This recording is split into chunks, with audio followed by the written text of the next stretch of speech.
We are committed to creating a safe and supportive space for our guests and listeners, and to provide information and tools that will help our listeners understand, manage, and overcome trauma. We understand that the healing journey can bring up challenging emotions. Therefore, we want to warn our audience that certain episodes may contain discussions or stories that could be triggering for some individuals. The content of the podcast is for educational and informative purposes only, and we encourage you to practice self-care and discretion while listening, and to reach out to a trusted support system or professional if you feel overwhelmed and need help on your healing journey. Welcome back to Healing and Growing Hand in Hand podcast. I'm your host, Lisa Tickle, and our guest today is Tammy Cox, and she is a transformational coach, and I love this, with a passion for helping women save their marriage. So it's kind of a lot of what we're going to be talking about today. She's going to be sharing her story, which I always appreciate when people share their story because it's tough. It's not an easy thing to do, and it's very brave. And then there's two kind of topics, I guess I'll say, that she's going to talk about that I think are really going to be powerful in helping, especially women in their marriages. And one of them is common signs that childhood trauma is affecting your current relationships and how these deep-seated issues can be identified and addressed. And then the other is strategies for women to rekindle intimacy in their marriages, even when their spouses are not actively participating in the process. And just before we started recording, I said that one alone could probably save a lot of marriages. Am I right, Tammy? You're spot on. Mm-hmm. Well, thank you, Tammy, for joining us today. Thank you, Miss Lisa, for having me. I'm so excited. Me too. I know I've been looking forward to this one for a while since we set it up. So I think it's going to be really powerful. And I think it's just such these little topics are such niches that I haven't heard about, So that's why I pulled them in. I thought we really do need to talk about these because I think this is really going to help a lot of our listeners. So tell us about you.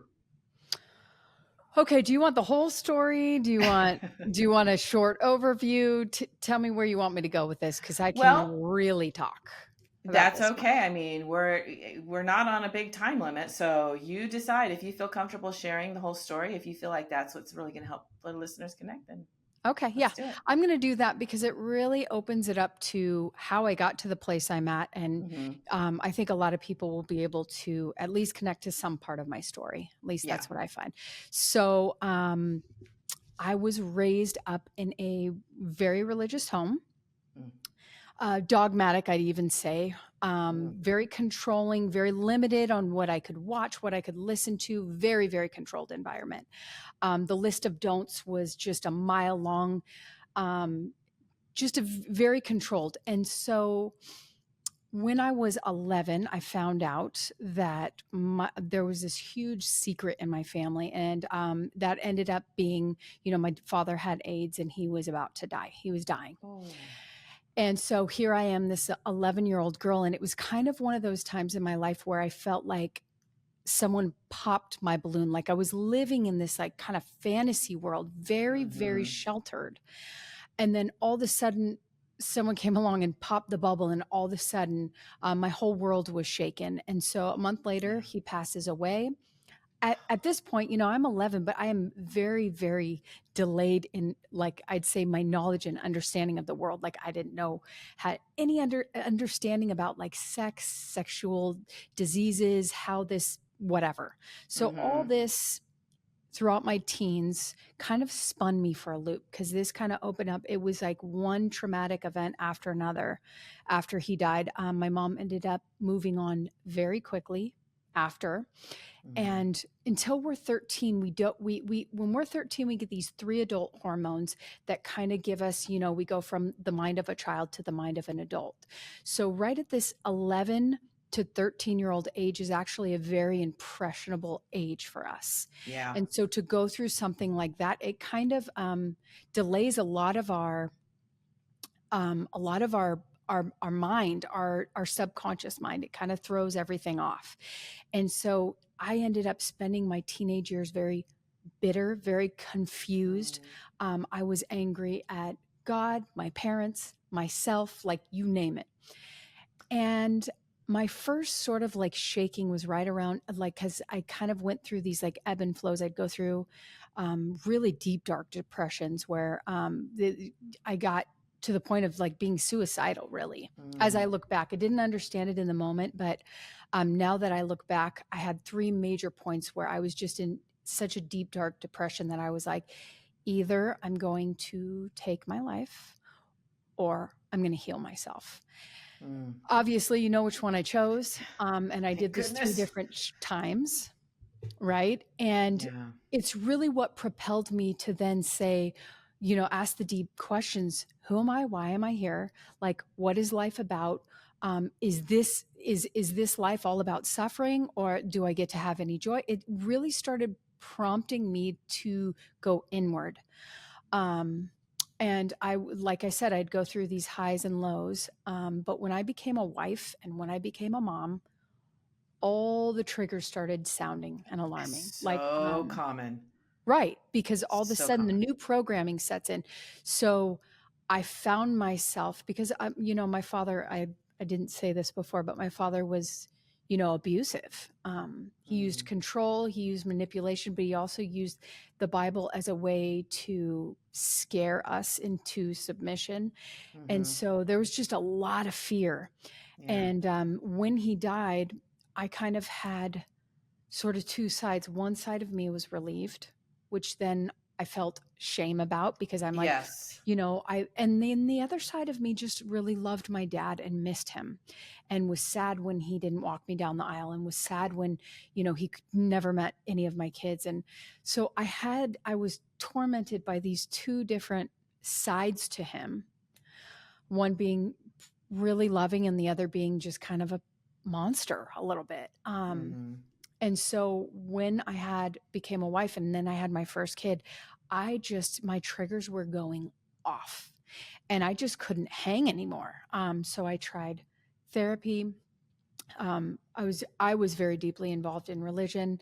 I was, you name it, the retreats, the books, the counseling therapy, like all of it. And they would help a little bit, but Yeah. then I'd end up being in the same place. They kind of only dealt with the surface level stuff. Yeah. It didn't take care of the cycles. No. Yeah. And so then when several years ago I found a more deeper therapy, which is, the neutralizing of the traumatic events. And when I started to neutralize the traumatic events, I started to shift. I started to move out the negative emotions that were trapped in my body, and it freed me up. And all of a sudden, my husband and I went from like years and years of a toxic marriage to finally experiencing love. I'd say it was for the first time I was able to allow him to love me. And he allowed me to love him in return. And through this healing journey now, like our family is very different because now I have three daughters. We have three daughters, 16, 14 and a half, and 6.5.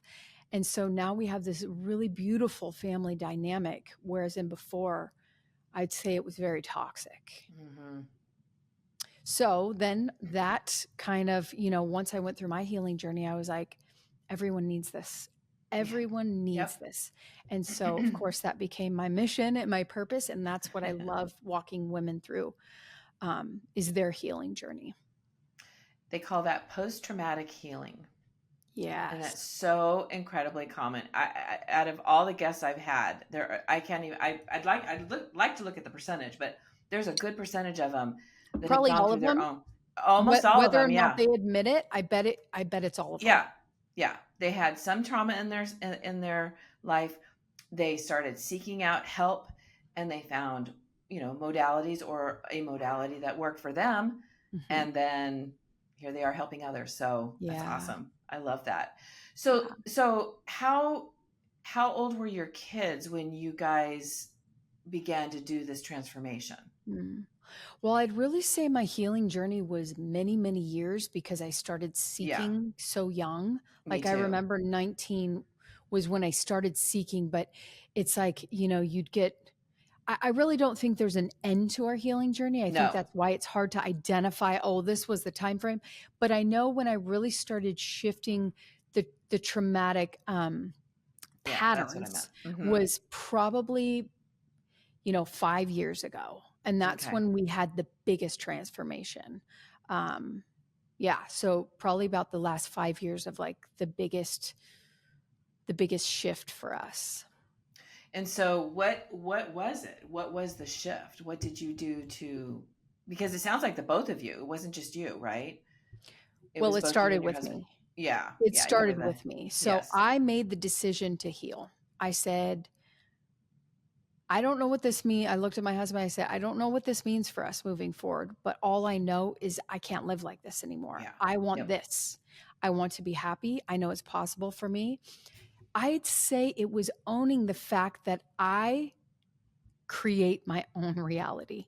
It was Mm-hmm. owning the fact that he wasn't responsible for my happiness. My Yeah. circumstances weren't responsible for my happiness. No person, thing, nothing external could make me happy. Mm-hmm. And it was about owning the fact that if I was going to be happy, it's because I choose to be and I just be, right? Yeah. Right. Um, and so I think that was the biggest thing, is just taking the responsibility and saying, no, Yes. this is my work to do and it's not about you. It's almost like the very beginning of self-awareness right Yeah. there. Because I talk about how important self-awareness is in order to, really have your healing journey be successful. And that's the biggest thing, is taking ownership. And I Yep. remember having that very realization as well, is that nobody else is responsible for my life. I am 100% responsible, because I also walked around in the victim mindset, right? So I had to shift that. Mm-hmm. And that's what shifted, is that I'm not just going to sit here and just let life happen. You know, that's what happened when I was a kid and it didn't work out so well. So I'm Right. going to now take the power back, and I am going to be responsible for my own life and what Mm-hmm. happens in it. So I just kind of wanted to point that out, because that's really, really important. It's all of it. Mm-hmm. It's really the key to all of it.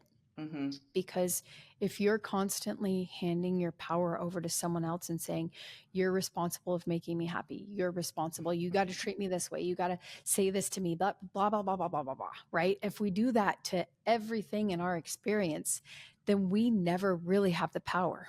We No. never own it, right? Mm-mm. And so until we take it all on ourselves and like, it's mine to have, like, you know, it's just being so powerful. Yeah. It's owning your power. That's what it is. And So yeah, it is. the And the other part whole of that as well, that I found, and I shared this the other several of my podcasts, that it's frustrating, but then it was relieving, and that is that I don't have any control over anything else. I only have control over myself. mm-hmm. And at first, and I share it in several stories, that it made me angry that I couldn't control everything. And then I felt relieved. When I really thought about it, it was like, that is such a big relief that I don't have to control everything else around me. I've only have to control this. And this keeps me very busy. Yeah, the sun comes up every morning, not your job. Your heart beats itself all night long, not your Yeah. job. There's, like there is so much relief in knowing that. But I think that you bring up a good point, because a lot of people grow up with this very deeply rooted belief that they're not safe. So the reason Yeah. why they try and control is because they don't Yes. believe that life is happening for them, for their good. They believe that life is scary. They believe that something's out there. That's kind of the mentality that a lot of religion impresses upon kids, is like, Yeah. if you don't follow this list very carefully, that's going to come and get you. Yeah. And parents do that. Even without religion, parents do that. Hey, if you don't do this thing, then I'm going to, spank you, or I'm going to do this to you, or I'm going to, like, this all instills a very fear-based premise within us. And that's why we have this really underlying belief as a community, as I'd say worldwide, that we aren't safe, that the world isn't safe Mm-hmm. for us. And as long Mm-hmm. as that belief is running your system, then you're not going to feel safe. That's a really good point. I'm glad you brought that up, because that's, when I think about my control thing, that's exactly why I was trying to control everything, is I was Yeah. trying to control it so that I feel safe. And it didn't work. I didn't feel safe when I wasn't doing it, and I didn't feel safe when I was doing it. I had to do other things to make myself feel safe, and that Mm-hmm. controlling everything else certainly was not one of them. Mm-hmm. So with that said, let's talk about the first kind of topic, because I think the second one we're going to talk for a while on it. Okay. And you're kind of touching on it when you're talking about the common signs that that childhood trauma is affecting your current relationship, which is what you were saying. You were talking about, your trauma from your childhood was affecting your relationship, your marriage, and same thing with me. Same thing with me.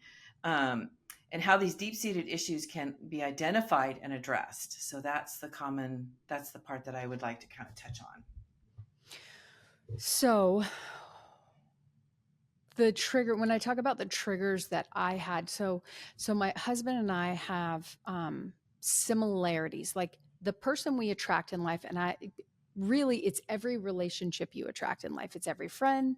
It's all the, your romantic relationships, Mm-hmm. everything you've attracted to you based on your own belief system, Right. right? And we all have different belief systems. So then why is it that when we attract this person, they happen to be our polar opposite? Right. So, Yes. and let me give you an example. So, when I felt triggered, I would feel triggered when my husband would pull away from me, like when he Mm-hmm. wouldn't be emotionally available to me. My husband was a police officer. So, he was very withdrawn emotionally, naturally. Yeah. Of course, Yeah. that's why I was drawn to him. And that's what triggered me. That's what Mm-hmm. attracted me to him, and then once we were together, that's what triggered me. And so when he triggered me, I would get explosive. That's the controller's kind of one of the controller's triggers. Like they get very explosive, and I'm a controller. And he's more of the supporter. So what does the supporters trigger? The supporters trigger, they back up, they hide, Mm-hmm. they get away, they move away, which would just trigger me more. So Yes. we had this game of just triggering each other. We'd go round and round in circles.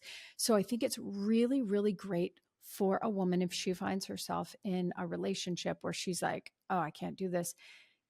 Most of the time it's in marriage, because marriage puts the severity up like 10 different levels, because you're like, oh, I can't get out of this. So just look at the relationship and look at the patterns. What is your pattern when he triggers you? And of course, he's going to trigger you. If anyone Mm-hmm. tries to tell me that they've been with a person for a significant amount of time and they're not getting triggered by them, you are lying. So Yeah. you want to Exactly. identify, what do you do when you feel triggered by your partner? Write it Mm-hmm. down. If this is my advice, write it down so you get really clear on what it is, because there's always going to be a pattern. Then you're going to look at, what do I do? What is my actions? How do I react Yeah. when I feel triggered? Write that down, and then dig even deeper and say, what is the belief that I'm holding about myself, that I'm holding about life, that I'm holding about men, that I'm holding about, Yeah. Go down the list, the significant ones, and just start journaling what those beliefs are that are popping up. Because when you're Mm-hmm. in a state of fight or flight, which is what happens to us when we're triggered, we're going to recognize a pattern in the beliefs that are popping up. And in Mm-hmm. my line of work, we call these life commands.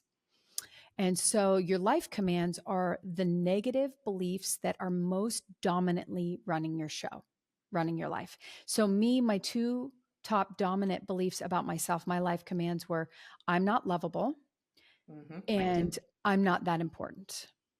And Mm-hmm. when I looked back, every traumatic event I've ever had in my life, those were the two beliefs that pop up first for me. Mm. So that's how you know that they have the strongest emotional tag on them. And before you neutralize your trauma, before you even start, you will notice that those have the most potent emotional, like if someone has to just barely tap Yeah. that little that little thing, like I could not receive any criticism or anything close to criticism, Yeah.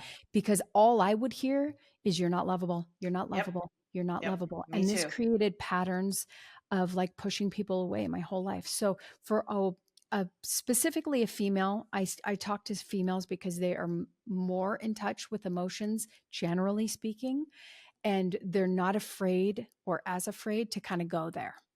So Yeah, that's if true. you could just look at the beliefs that are constantly popping up on during your triggers, you will easily find what your commands are. the ones that Hmm. are, basically writing out your entire life. It's true. And I'm thinking about, because I was thinking about this one trigger and I've talked about it on the podcast before. And it was really interesting because it was the first time that it was almost like I was outside of myself watching it happen. And so it went really slow and I like methodically went through the trigger Ooh. and all of the emotions. Really interesting. So empowering. And the command that came out of that was, you don't believe me. Mm. I knew right away what the trigger, I knew it was Yep. so interesting because And then could you take that back to if you could take it just a step further and take it back to the root. very first time Yes. you felt it. Yeah. Oh, absolutely. I Yeah. knew right exactly where it was. It Wow. was really like it was an out of body experience, and I was witnessing someone else go through this. It's like a movie. It was really interesting, and I felt all the emotions. I was aware of all of them, and I was able to identify exactly what the very root thing that was causing me to be triggered. And Wow. it was so empowering because it was like instead of me feeling helpless, it was empowering because it was like, oh, that's what that is. Well, that's a lie. Yeah. That's bullshit, actually. Yeah. Yeah. And my husband was with me. He's my safe guy.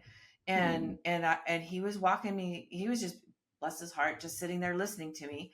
And I told him I'm being triggered, and I just talked it out with him.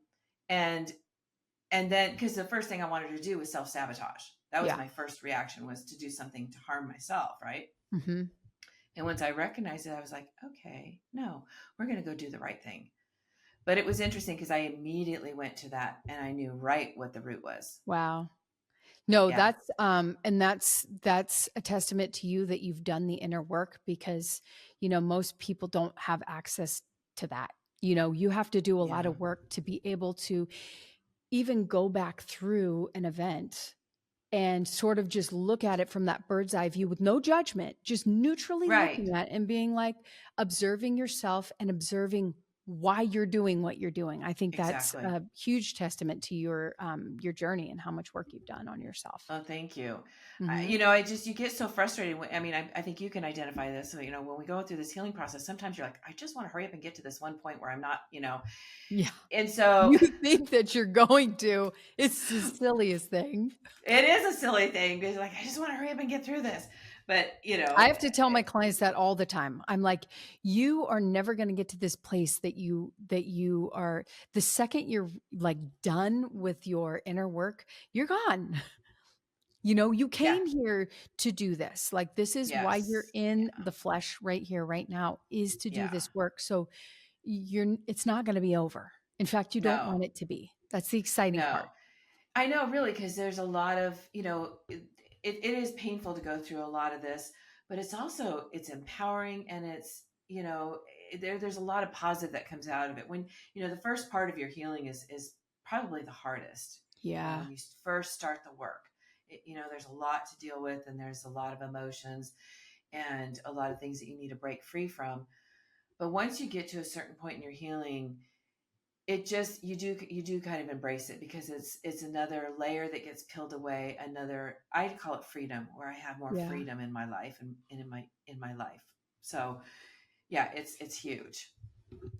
So um Well, I um think you brought up a really good point. When you can let go of the shame part yeah. and you could witness yourself as the neutral third party, this is really where you get in the sweet spot, because then, shame's not, like you said, you can respond instead of reacting. You can look at it and say, oh, Yeah. this is what came up and whatnot. And the next time you won't have that shame piece. Like, I know where I Yeah. get triggered.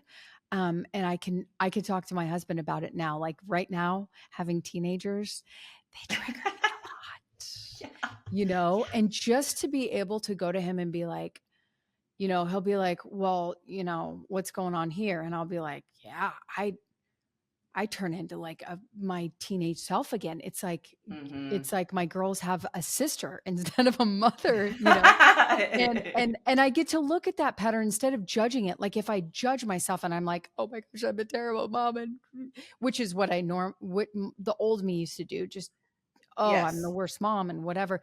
Now I can look at it, and now I could go to my daughters and be like, that was the funniest thing. This is what happened. And this is what, like, I talk to them about that kind of stuff because Yeah. I want them to be aware that when it's them being triggered, it's okay for them to talk to me. Like, there's no Yeah. judgment here.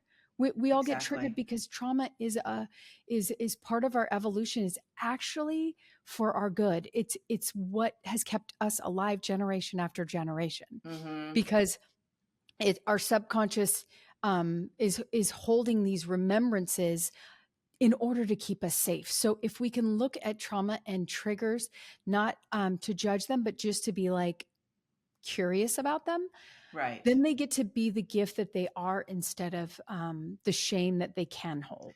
Right. Right. Right. Right. And the other thing I was thinking of too, that I felt that I got out of that too, was, normally when you're triggered and you don't have the self-awareness that you're being triggered, there's a lot of damage that's done when you get triggered within yourself and with sometimes others.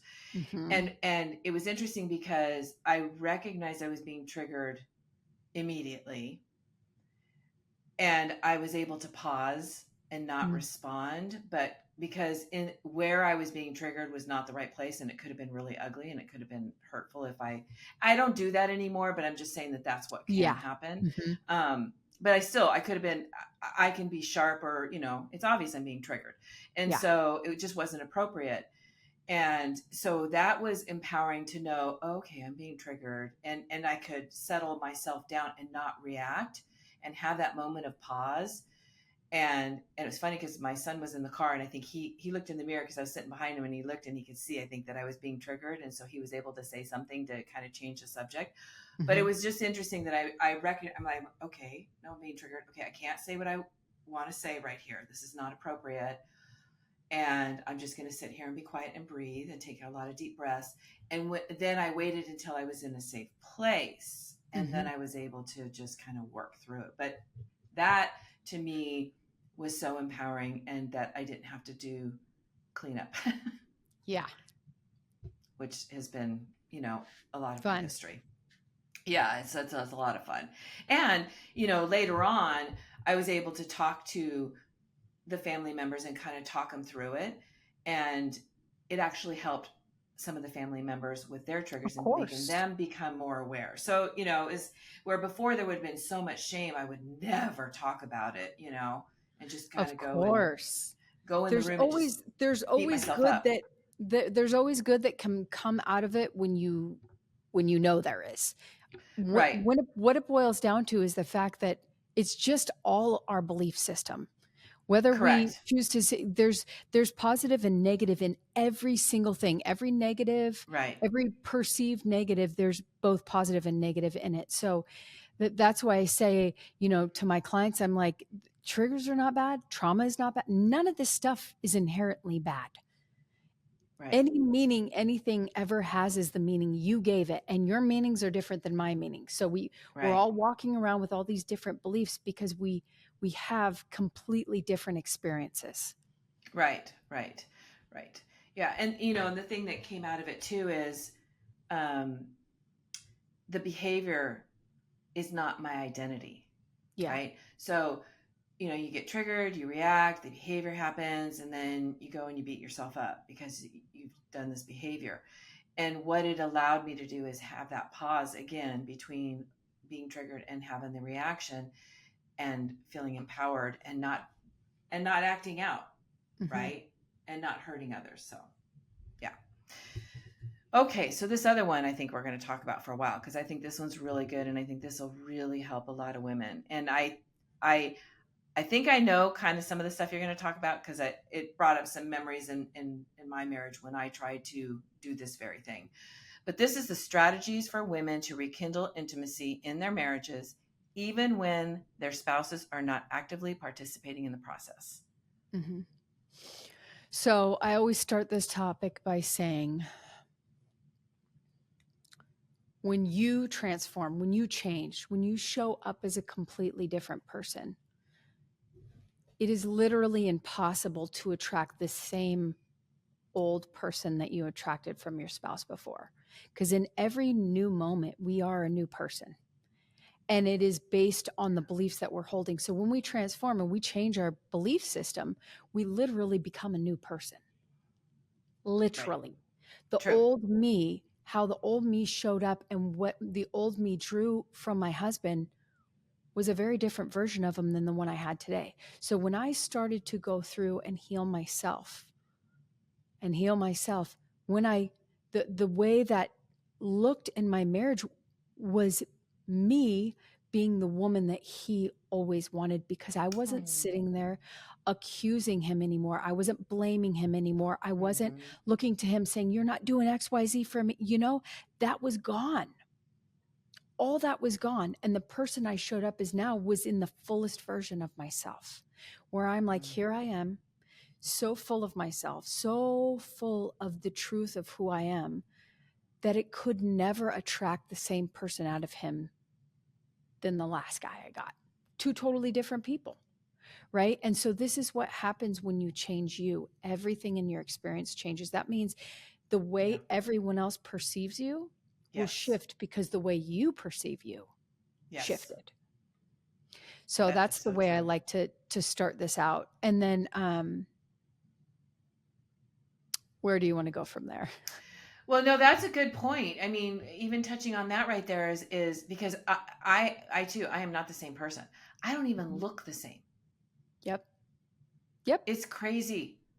I look different. In my healing journey, you can see me physically change, but I am not the same person. Like, even just, because I'm not prickly anymore. I'm not in survival mode. I'm not, because I also had a mindset that everybody's out to get me. So, I got to get them first. And so, I mean, I wasn't aggressive, but that was certainly a mindset. So, changing, going through the healing process does absolutely change who you are. Oh yeah. I was a fighter. In Me my too. family there of origin, in my upbringing, there was a lot of violence. There wasn't one day that there wasn't violence. So Ooh. we all put our hands on each other, to the point where when I went out in the world, started going to school, and I started to behave the way I did at home, at school, people were like, whoa, you can't just go around touching people like that, putting your hands on people. Oh. And I was like, what? This Yeah. is This is normal. Like, it was normal. so normal for me. And so I was aggressive. I was a fighter. That's just the way it worked. That's the way I Yeah. survived. And here's what I want to tell people: who you are today, who you are as an adult, has all been formed in those first 5 years of life. Yep. Whatever you needed to be in order to survive your family of origin is who you are now, until you recognize that you don't need to be that way anymore. And yes, it does have physical changes in you when all of a sudden your goat is not gettable and you're softer and your belief Yeah. system is, it will physically change you, because the inner world and the outer world are very connected. Very connected. The inside reflects the outside and vice versa. You are you're triune in nature. Us as human beings, we're triune in nature. We mimic God in that. We are made in the likeness of God. We are spirit, soul, and body. But the thing you need to understand is the body is the manifestation of all your beliefs. So it goes like this: identity creates the beliefs create the thoughts create the emotions, and the emotions create the circumstances of our life. So if we want to look at the results or the circumstances of our life, we all have to go all the way back to the identity where all the beliefs are held. And so Yep. when we one by one start shifting those beliefs, everything has to change. Yeah. And the body is a manifestation of the beliefs directly. So that has to change too. So yeah, there will be there will be some people that won't even recognize you. I have had sessions with women where in 1 hour they went from, like, they looked so different in 1 hour from one session, because they Seen had that. this massive breakthrough. Like, in an instant, you're just like, whoa, Yeah. who are you? It's It's this pretty cool. release. Uh-huh. It's a release. It's true. Yeah. It's, and I guess I really saw it a couple of years ago when I was going through, we were putting, pictures together to hang on the wall. And I was looking at, and of course I'm pulling these pictures out and I'm like ready to shred them because they're not flattering pictures of me, but yeah, you would not recognize me. I just find that so interesting. And what's really interesting. I'm looking over at a picture of me when I'm probably about 3 or 4, and it's one that I used in my first episode showing when my abuse started. Mm-hmm. I look closer to that than I do in my other adult pictures, 10, 15 years ago. I Yeah. look closer to that little girl. It's so interesting. It's wild, huh? And I didn't do anything to, like, I'm not purposely doing that. It's just, it's almost like I'm going back to my original Lisa. Yeah. Well, It's, negative emotion literally gets trapped in the body. It is like a yes. dense little pocket of energy trapped in the body. So as you move that out of your vessel, it has profound. Like I've had people who've had physical healings. They're like, I've Yes. never been in this little pain because we were dealing simply with the emotional body, but they were starting to have physical effects. Their Right. pain was going away. Their dis-ease in the body was going away. And Yes. I'm like, yeah, that's what, when you heal one area of your life, you heal all. That's what Yes. I mean in the triune nature. You think you're dealing with just your body, but you're dealing with your entire nature, like Right. all aspects of yourself. Right. Um, Your whole so self. yeah, it makes total sense to me. Yeah, I find it fascinating, and I have a friend.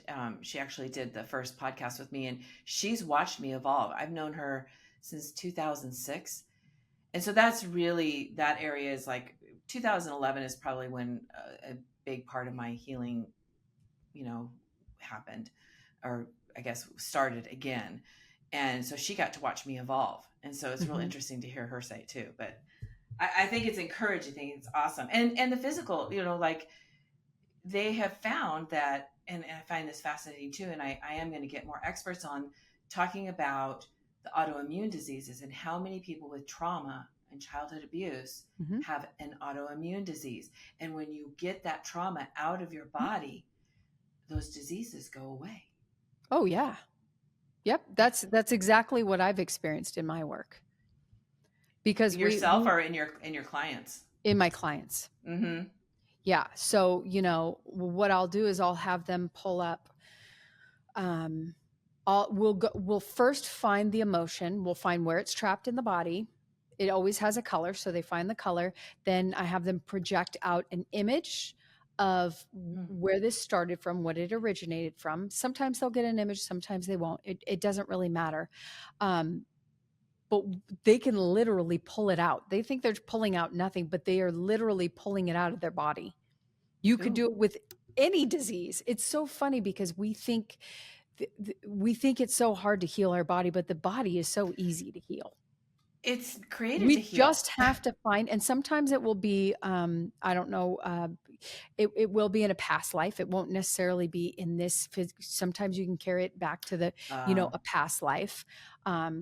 But it's interesting how it works because they think they're imagining it. A lot of times when mm-hmm. you're working with the subconscious mind, they think they're imagining it, but it works. Yeah. Nonetheless, it works. And so I'm like, it doesn't matter what you believe. It doesn't matter if this is an alignment or not, or you think you're making it up. Doesn't matter. When you do this inner work, it shifts your body and Mm-hmm. you can eliminate disease like that. Mm-hmm. If Mm-hmm. you believe you can. Right. You have to believe it. Because some people are Absolutely. not in the, I'll ask them, hey, is it okay to let go of this? And sometimes their subconscious mind is like, no, not yet. We haven't had the full lesson. We still need this. And it's like, Mm, okay, that's cool. We'll keep it. But when you are ready, know that that's available to you, and there's a reason why you created it. interesting. And some people like to hold on to it. They don't realize it, but it becomes their identity. Yeah. I The have victim seen that. mentality is Right. definitely. Yeah. When they Yes. have the victim mentality, that is exactly what they'll do. And I've witnessed that myself. And it's interesting. I want to get rid of my stuff. And see, I didn't get the autoimmune disease, but what I got is a lot more physical stuff. Like I've had back surgeries and shoulder, Mhm. it's interesting, a lot of shoulder stuff, neck stuff. Um, So carrying the weight of the world. So I've had that. And I know a lot of that too is because I walked around so tensed up all the time. yep. And I've talked about that on the podcast too, which is really interesting. My ex-husband used to say to me, he's calling me on my cell phone. My cell phone's literally sitting next to me, and he'd say, "Did you run to the phone?" I said, "No, it's right. What are you talking about?" And it's just because I wasn't taking deep breaths. I was breathing so shallow, it sounded like I was running all the time. Yeah. And he said that to me like 3 or 4 times. And I finally thought, well, that's kind of interesting. And I started paying attention, and I realized I was always walking around just tense all the time. And then I would work out. Well, imagine working out with tense muscles. You're going to Yeah. tear stuff. So that's what I did. Interesting. Mm-hmm. Yeah. And I have to, that is something that I have to consciously be aware of, because I automatically still try to go there. A Well, lot of times when you're the nervous system. So you're talking about the nervous system. The nervous probably, system. Yeah, the nervous system, like when it's operating in peace, when you have, for me, what works for me when you tense up like that is if you could train your body to say peace, peace, peace, and you could tap into peace, and then you allow that mm, to go to every cell of your being and shift it like this. Sometimes the practice, when you're first training your body, yeah, it might take a little longer. Like you might have to close your eyes and kind of like dig in, whatever, whatever. But when you get to the place where you could just be like, recognize it and just be like, peace, peace, peace, peace, get peace, yourself peace, to peace. calm down. And Yeah. you can train your body to be anything. But that's the Mm-hmm. nervous system you're dealing with. And the nervous system, if you could think, it's the most powerful system in the body. It's like Mm-hmm. shocking your entire body, like running electricity through your entire body. It is very Right. powerful. So when you're in a state of constant fight or flight, that's what you're doing. And Mm-hmm. that's what you're talking about. Your little young self trained you to be in this constant state of like panic, right? Right. And so what that did was then it's just automatic, Yeah. right? It was automatic throughout your life. You It, didn't even yeah, notice. You just were exactly. naturally always tense. But you Exactly. can very easily train your body to be at peace by calling, like, you got to command all your entire vessel, like your Mm-hmm. mind, your body, your soul, everything. You get to command that to do whatever it is you want. But that's part of coming into your power. You got to know that you're able to do it. You got to know that you are the captain of your own ship, and you got to take all that on yourself, right? Right. That goes back to the belief system. But once you could do that, man, you could change like anything about that. But that's what I Mm-hmm. notice when I work with women, is that their nervous system is very, very different. They're not Mm-hmm. triggered because their body's not in that constantly getting that electric shock Yeah. 24/7. Yeah. Yeah. I mean, and imagine living in survival mode, and then any little thing would set you off. It didn't take much to completely, I'd hit the Yeah. ceiling. You're just constantly in that state of, waiting for the shoe to drop kind of thing. Yep. But yeah, it was interesting. And now, it's a lot better. I've come a long way, and I catch myself, and I pay attention. I look Yeah. for it now. Yeah. Like you said, And the awareness, right? You mm-hmm, became aware. mm-hmm, yeah. Yeah. I just wish I would have become aware a lot sooner. I wouldn't have done so much damage to my body. And I No. share this because, It's others perfect. can deal with this too. Yeah. Some get autoimmune diseases, some get something like what, I've dealt with, but But I've but always I been believe active. but I believe that that's what brings us into our awareness. It brings us into our is the reason why I wouldn't take back any of my trauma, because all of it led me down to where I'm at, and I believe that I chose it. I Yeah. believe I chose it before I came into this body. I chose all of those things that I was going to get to experience for the purpose of what I do now. Mm-hmm. So Paying it I forward. I'm I love that. Like why would I wish that it would have happened any differently? I don't. I know Mm, that it is all happening for my good. I know that it's for the betterment of not only myself, but the planet, right. because if I can do it, then anyone can do it. And if I could walk you through that, like that would be my greatest honor. Right. Right. So True. it is I think that that's too why we create dis-ease in our body, to wake ourselves up. Mm-hmm. Yeah. Pay attention. Absolutely. Yeah. So I guess back to our subject. Yeah. Yeah, that was a good segue though. But um, so how do they do that? How does a woman do that? How does a woman so she goes through her healing, because I'm thinking, because honestly, what happened in my first marriage is I did start healing and he didn't. Mm-hmm. That happened to me I too, though. That I happened to me too changed. with the same man. Okay. When I first started healing, he was who. This is what I tell my clients.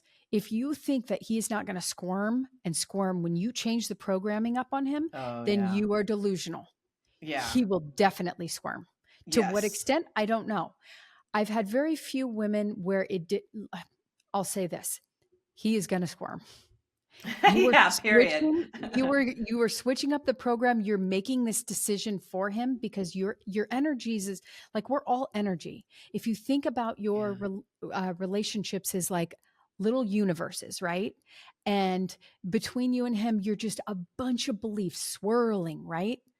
That's the reason why we have these long-term relationships. Is the reason why I said, if you were to just forget everything that you ever had before with him, like all the issues are just gone and this is a new moment, you're absolutely in this moment, nothing from the past has come with you up to this moment, you have no issues. What's the That'd be problem? awesome. What's the problem? The problem is all the beliefs that you're making up. Oh, but he did this to Mm. me yesterday, and remember he did this, and I still haven't forgotten it. All the chatter, right? But if all that's gone in a moment, right? It's gone. You're right Mm-hmm. here in this moment. What's the issue? Yeah.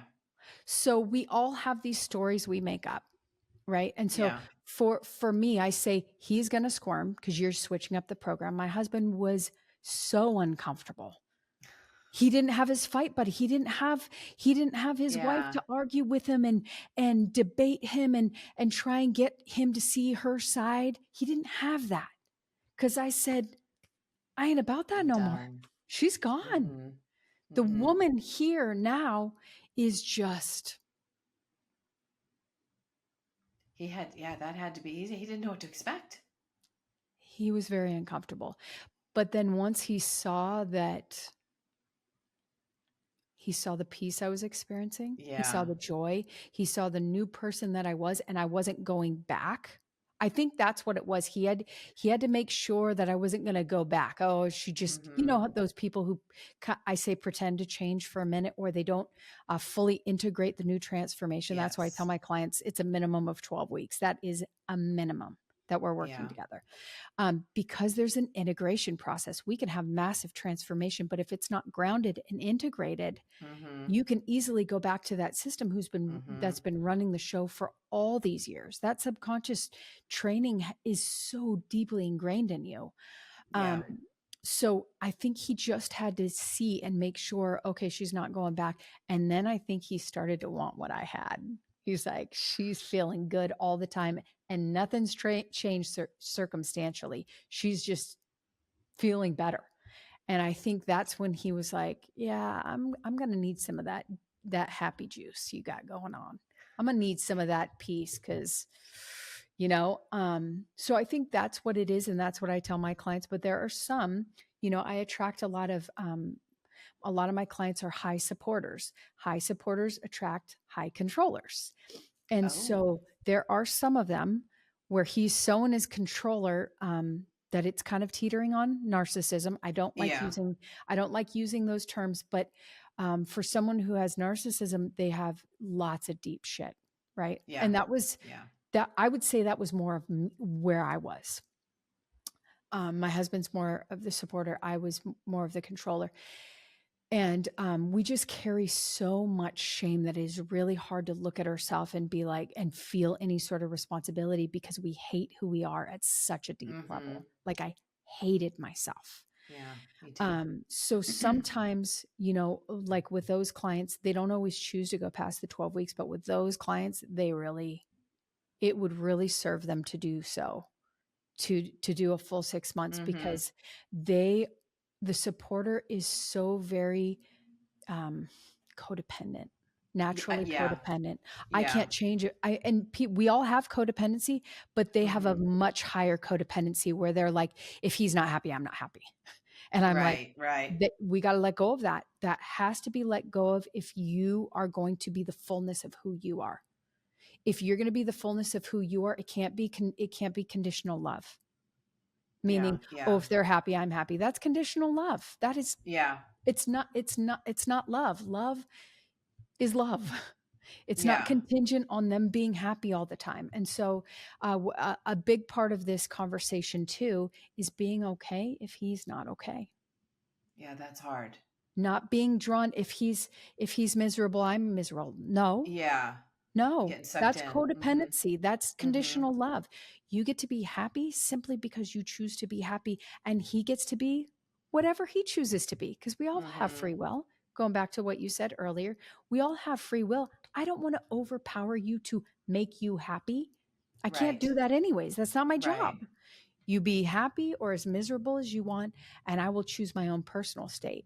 And part of this, some people will be like, oh, well, can I even stay married to him like that? Yes, you can. You say, hey, listen, most of the time I say, don't say this out loud, but in your own mind, have this conversation. If I am in a shitty mood, I don't want to get that all over my husband. I put myself Mm-hmm. in timeout. I say, listen, I'm going to go, get myself right. I'm going to put myself in timeout, but I don't want to spew this all over you. And if it's him, it's the same thing. If he doesn't want to leave the room, I'm leaving the room. But I'm not going to let that get all over me, because my peace is what I guard more than anything Mm-hmm. else.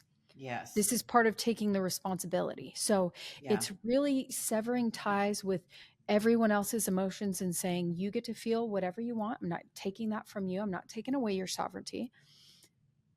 However, I'm choosing for myself where I'm going to be. It's interesting too, because your shift would also just, I see just like opening the door to opening up that peace and opening up that opportunity. And imagine his reaction of watching you and feeling safe around you now. That is exactly correct.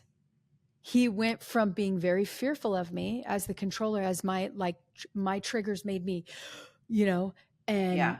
all of a sudden when that's gone, he started to feel safe with me. And that's when he Right. started opening up to me emotionally, which is Exactly. what I always wanted from him. Exactly. You just You took that create. all the way full circle, Lisa, because that's exactly true. My change over time, it didn't happen overnight where he's like, "Oh, I could Right. trust you now." No, that didn't happen overnight. But over time, he began to trust me because I was Mm-hmm. no longer that unsafe, easily triggered, very explosive person anymore. She You were was gone. consistent. You were Yeah. consistent. A lot more I'm not consistent. saying that I don't get triggered. I'm not saying I don't turn into Sure. that No. little girl. She comes out sometimes, Sure. but my response, but I can bounce back quickly because I just pick her up. I have this one modality I use where I can go greet my little 4-year-old self in my mind, calm her down, say it's okay, because when I get triggered, that's who comes out. Oh yeah. And I Mm-hmm. just pick her up and I scoop her up in my arms and I love her and I give her all the love that she needed and all the safety she needed to feel. I give that to her. Mm-hmm. And she immediately shifts, right? Yes. Yeah. Because every age She's you a are, you is still within you. Kind of like one of those, I yes. describe it as like the Russian dolls where one's like, Yes. The different size ones. yeah. Yeah. So they're all in there. They're all still around. And Mm-hmm. at any point in time, you can love on them, whoever needs it. Mm-hmm. Mm-hmm. So, yeah. Yeah. Interesting. Yeah. He now feels safe, and like you say, that just, I just see like opening. I just see it. Oh, like him Oh, opening yeah. up, you opening up, the relationship opening up, and just Yep. what can happen from Yeah. there. Because, before we barely had sex. We barely communicated. When we did communicate, it wasn't on anything deep. It was so surface. I kind of lived my life. He kind of lived his. We just sort of coexisted. Mm-hmm. And I'd say I probably wouldn't have, like when I tell him now, I'm like, it's a miracle that I stayed with you. And it was probably for many, many years, it was my religion that was like, oh, this is, Yeah. yeah. So that was such a big part of that. But I'm like, if I didn't have that at the time, I would have moved on, Yeah. and done this 10 times over again with 10 different people and 10 different faces. And it would have been all Yes. their faults. Yes. So Yes. it's like, and that's what I tell women who are on the fence, I hate for a lot of American women, they have this idea that, oh, I'll just get a divorce. And I'm like, okay, you can Yeah. call me in 10 years when you're when you're like 5 marriages in and you're Mm-hmm. finally ready to deal with this. I'll wait. Mm-hmm. But you don't have to do that. Yeah. You Yeah. you could handle this now, but you really are the problem of your I life. mean, yeah. I know that's hard. It's you kind of said this earlier. It was hard. It was a hard pill to swallow, and it was for me too, to Mm-hmm. come to the realization that I had created all the shit that I was living. But Mm-hmm. until you do that, like we said, you don't have the power position to change it. Mm-hmm. Exactly. Exactly. I know. I can remember that moment when I had that realization. And at that point, the marriage was pretty much over, Hmm. but I was able to end it without hate. Good. I was able to, I did. I apologized for my part in what I did in the marriage, and Hmm. I absolutely had my part in it. But and it was a rough 25 years. It was a really rough 25 years, but I can walk away and I don't have any animosity. I don't have any anger. I Beautiful. understood we both had our part in it. Yeah. Hmm. And I'm a different person now. And, But and even the next step, take it to the next step. You needed that. You needed that on your journey. yeah, That was a huge part of your journey that you needed. It's like it's never a loss. That's why I tell people, no, like, I'm not attached to you keeping the marriage, whether you stay in it or not. Not attached to that. What I'm attached to is you healing, because I have some women, yes. like I said, that are massive supporters, and they see through the work, the inner work, that this person is just extremely toxic and they don't want to live with it anymore. Mm-hmm. And yes, they could go through their journey, they could heal it, but it would be a long road, and they value themselves too much. And I'm like, beautiful. I don't care how this pans out, because ultimately we're on this journey not to stay in a marriage forever, but to constantly be learning, constantly be growing. Evolving. And Mm-hmm. as long as it's serving you, then great. But the second it's not, that's okay too. Mm-hmm. And I I'll think tell it's you, our call. I think it's our call to look at marriage differently. I agree. And once, and this is just a fact, is that once I did separate and divorce, that is when my growth really, my healing really, grew. I bet. And I know part of it is because I wasn't focused on him anymore. Yep. And I'm not pointing the finger at him. I'm saying me. Yeah. I wasn't focused on him and working on that. I was now having to look at me, and I Hmm. was having to go deep.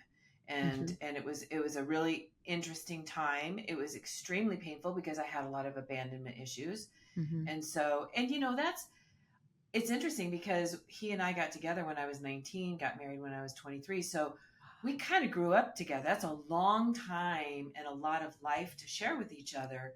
And now you've got to untangle all that. Yeah. So, But it's like, we look at it just because of like for me, religion or society or culture, you name it, right? We think, oh, we got to do it this way, right? With yes, marriage, you got to start and finish with the same absolutely. person. Who says who? Like when we were back in tribes, what would happen is every 7 years they'd reevaluate the relationship, be like, hey, should we carry on, or is this not really working? And it'd be no big deal. They say, yeah, it's not working. It's just our concept of like, oh, it's this big deal. It has to be your whole life. And if it Yes, ends, then you got to do this huge thing and your whole life will be, it doesn't have to be that big. It could be that's why I always say, just full transparency. If anything happened between my husband and I, or, if he goes before I do, I would probably never get married again. me either. Because it's like it's just a step that Hmm.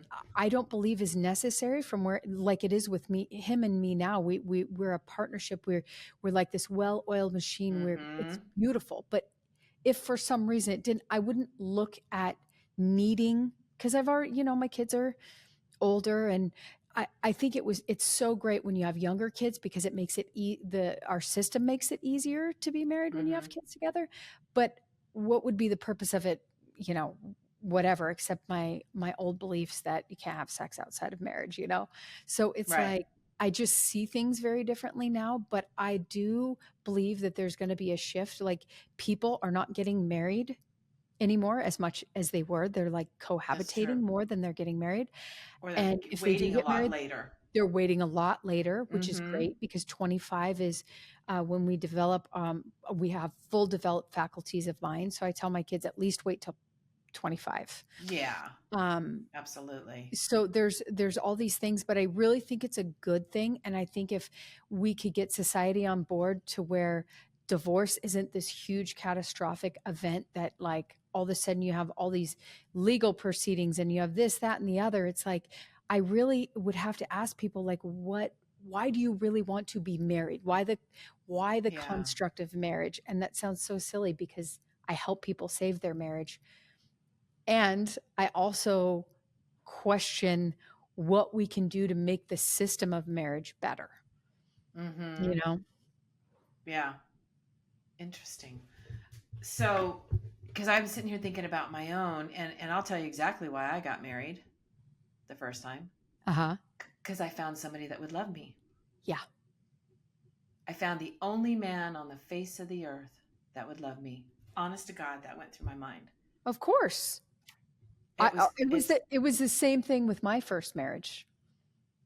So I was married when I was 21 and it was very short lived. He was awful to me. He was cheated on me, like totally took advantage, horrible. And then then he was like, yeah, I don't want to be married to you. I don't even like you. And he left me. And that was so good for me because then it really helped me. Like 1 year after that guy left is when I met my husband. And it was like this whole but that's what I believed then. It was like, oh, this is the only person that will ever yeah, love me. Right. And that's yeah, why I accepted this, I hate to say low level, but just yeah, for lack of not wanting to find different words, just not. So yeah, that is what we do when we're young. That's why I tell my girls at least wait till you're 25. yeah, absolutely. So, because, I have a different, like my story is different than your story, right? Mine ended up in divorce. Yeah. And you were able to turn yours around, which is awesome. So awesome. Of the clients that come to you, what is it, what do you think the percentage is that they're able to turn it around? Because that's a tough one. Because you got two people coming together that got to cooperate to make this work. Not really, Not because the guys are the men are never on board. great. At first, same as mine.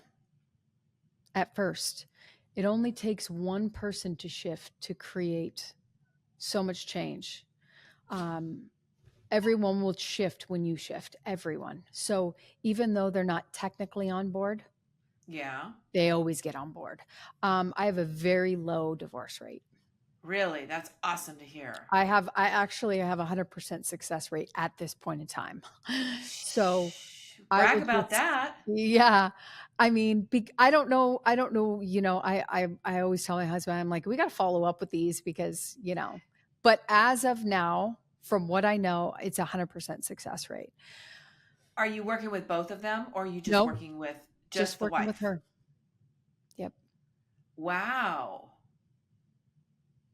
That's pretty crazy. Where were you? I can't tell you how often I hear that. I get asked that. Yeah. Where were you? Probably wasn't doing this. But yeah, I mean, that's why I tell people, I mean, that's why I think we deceive ourselves when we think that we are power. Some people, like you said, and I do believe that to a certain extent, that we can only change ourselves. That's true. And when we change ourselves, we change everyone around us. We can influence others. Yeah. We indefinitely influence others. Like Yeah. I share a bed with my husband. I share a house with him. I share finances. I share a closet. I share everything with him. You Mm-hmm. think he's not going to be influenced when I go up? Right. He either Exactly. has that, when I go up, he has the opportunity to either attempt to pull me down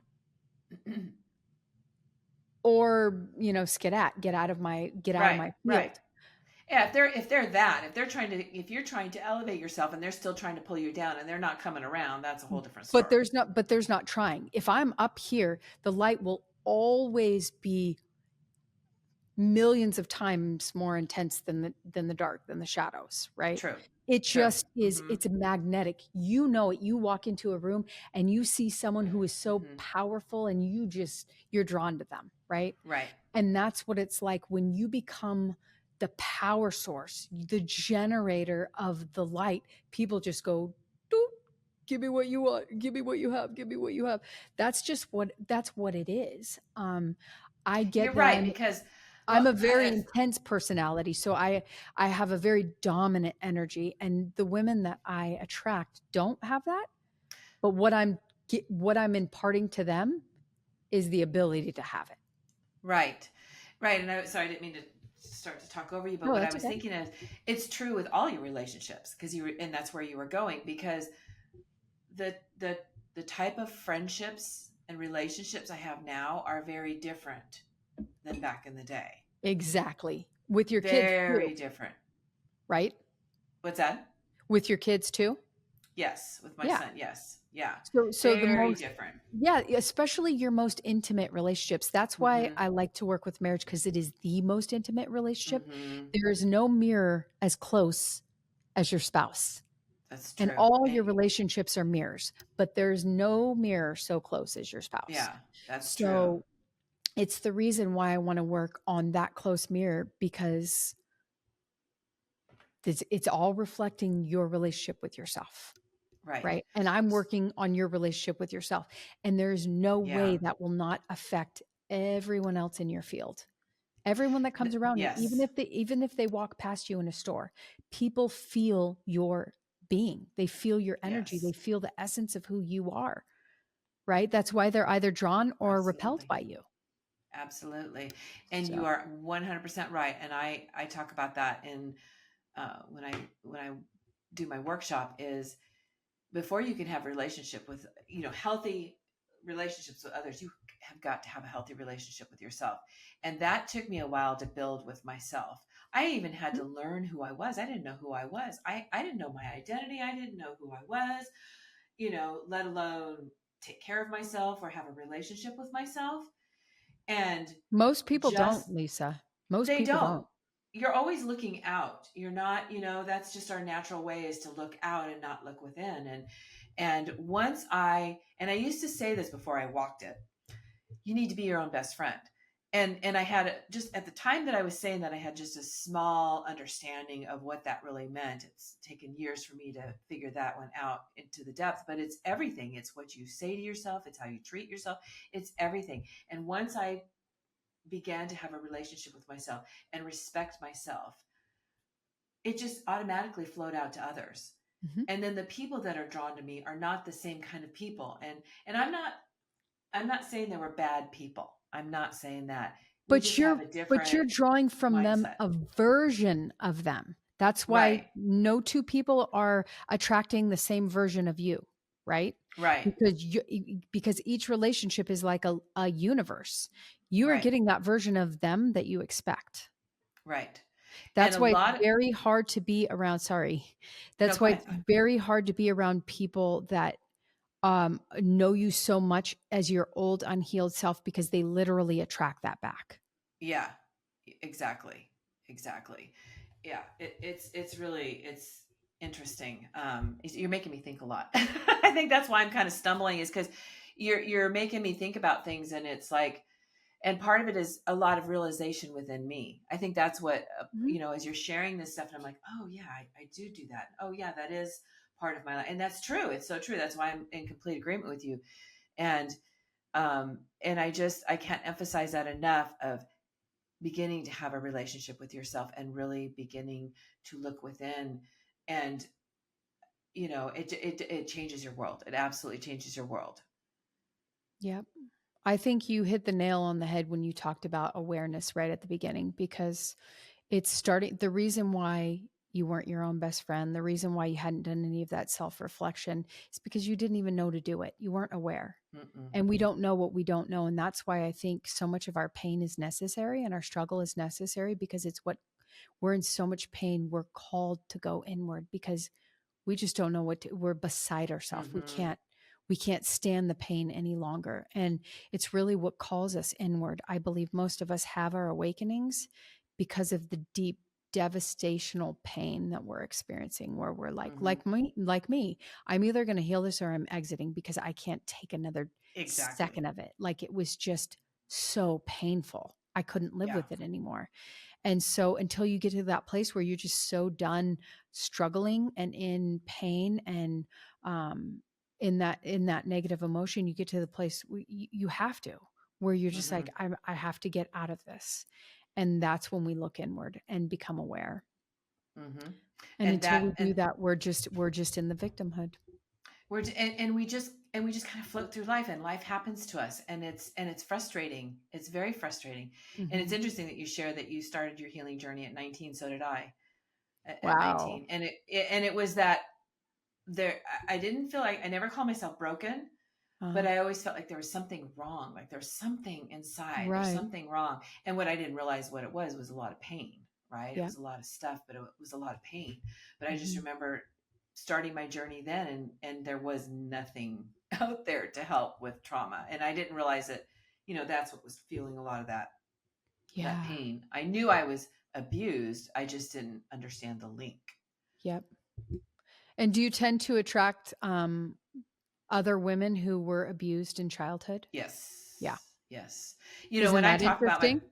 it's very interesting. And I would say that when I tell people what I do, and it's extremely rare that someone will say, "Oh, gosh, I didn't grow up with any trauma or abuse in my life." I'm like, "Oh, thank God." Really? I hear that a It's lot. so rare. Oh, well, I'm here to help them. So, if they have to be attracted to me, then I'm here to help them. So Hmm. interesting. I want to go out of business. I do. I really want to go out of business. Wouldn't that be you know, nice? I know. Just, people not have to live with all this. And it's just unfortunately so common. But I'm getting the women when they're at the beginning of their healing journey, you Uh-huh. know. So, Well, God bless you for that, because I find it very, it's not my ideal. I like to work with women that have at least started their inner journey, because we just get much further. it's true. It's true. And it's, and one of the things, and I'll be talking about this more and more, but, and I've shared in the past that I've done a workshop that helped women, and I'm actually resurrecting it as we speak, and I'm Ooh. rewriting it. I'm very excited. It's going to be coming out in January, but it really is specifically for women who haven't really started their healing journey yet. It also can take people who have already started their healing journey and take them deeper. But it's those, and I just see so much of that where they don't even, they know something's not right. They just don't know what the first step is. They don't know Yeah. what to do first. It's just it, because I can remember just having that feeling of just complete overwhelm. Like, I don't even Where know to what to even do. start? Yeah. Where do you start? And when I did the workshop before, it was a little different. It was through a church.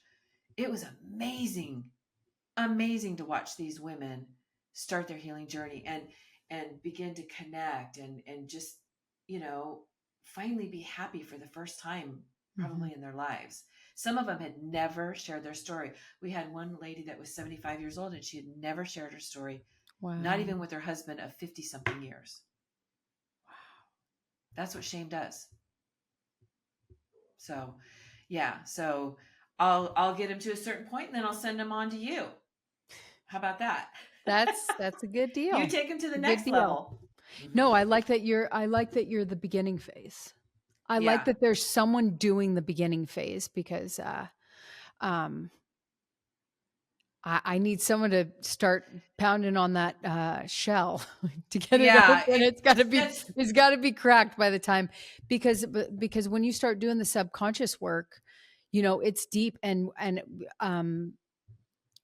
what I've noticed is the older women that I've worked with that haven't done any of the inner work, Mm-hmm. they are just so very stubborn and resistant to the work because it's harder for them to open up.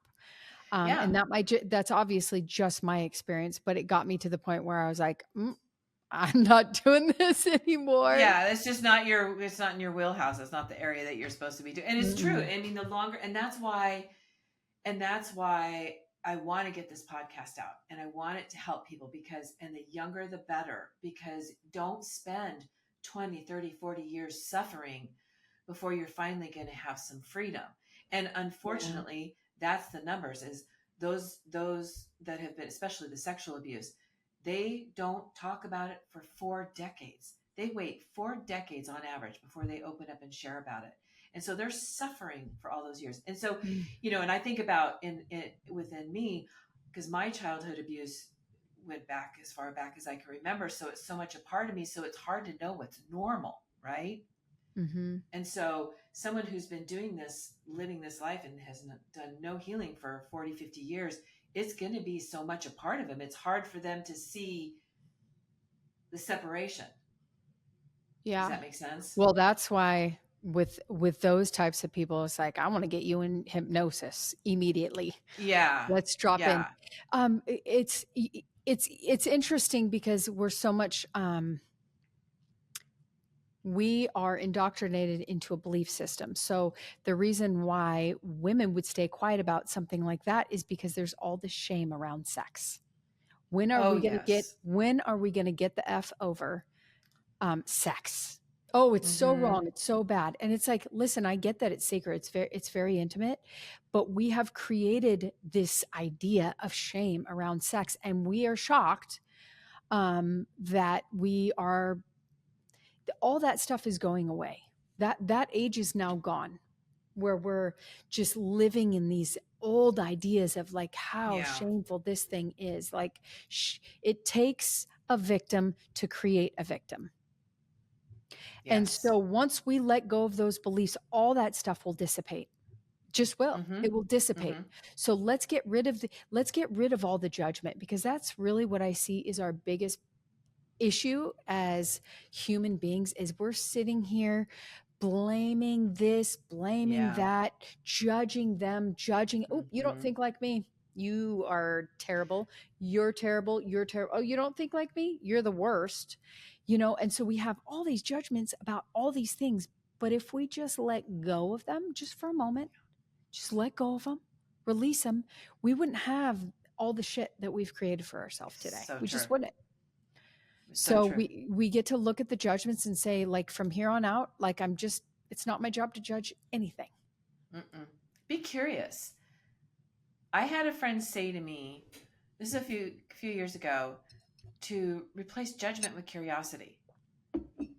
And that Yeah. was huge for me, because all I did was judge. That's just because how I lived my life. I didn't mean to be. I wasn't trying to be mean. It's just that's You were how my raised that way. mindset was. Yeah, Yeah, that was your patterning. That totally. was your programming. Totally. And so that's another thing. I call it, liberating, is not Mhm. having to judge everybody, but instead be curious. And that has opened up my world. And because I'm not so judgmental, I have met some amazing people in my life that the old Lisa probably would have passed up on, because for whatever reason I made a judgment call on it. And I hate that. And part of it was from my upbringing, part of it was from my abuse, part of it was from my religious Mhm. mindset as well. And it, it's just, now it's like I'm meeting amazing people, and I'm not judgmental. I'm curious. I Yeah. really am. And it's awesome. Mhm. Good. Yeah. So if any ladies wanted to work with you, how would they reach out to you? I'd say the easiest way is to go to Tammy, Tammy, at reclaimyourmarriage.com. That's the fastest, easiest way to get to me. I'm on all platforms.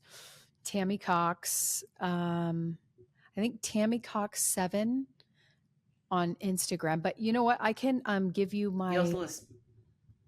I can give you my link tree, so one Yes. can find me. But yeah, reach out to me, and I have, a free gift I have is Yay. my mini course. Mm. Say How to Save Your Marriage mini course. That's not what it's called, but something like that. Something like that. We'll have the link for it as well. Can you tell I'm so attached to my branding? Oh Yeah. my gosh. So yeah, I have some gifts that I can, have you Yeah. send your way. Yes, and we can help them out. And then I have one last question I like to ask all my guests, and that is, what do you want to leave the audience with? A belief that anything in your life you choose to change, you can. Anything. There's nothing about you or your life that you cannot change. As long as you believe that it's possible to change it, obviously, because it will be whether you think you can do it or whether you don't think you can do it, you're correct. But Yeah. I thought that who I was set in stone and my life was set in stone. And that just is so very false. So anything that you want to change about your life, if you believe it's possible, you can do it. Oh, that is so true. And I'm experiencing that myself. So thank you, Tammy. This has been great. I love that I really love that you're for marriage, and you're for saving marriages, because like you were saying, it's just so easy to throw the D word out there. And, if it doesn't work out, we just go file for an easy divorce. And, and it really is that simple. So thank you so much. Thank you for having me, Miss Lisa. It was fun. Yes, it was. And I'll be sending ladies your way. Awesome. Thank you.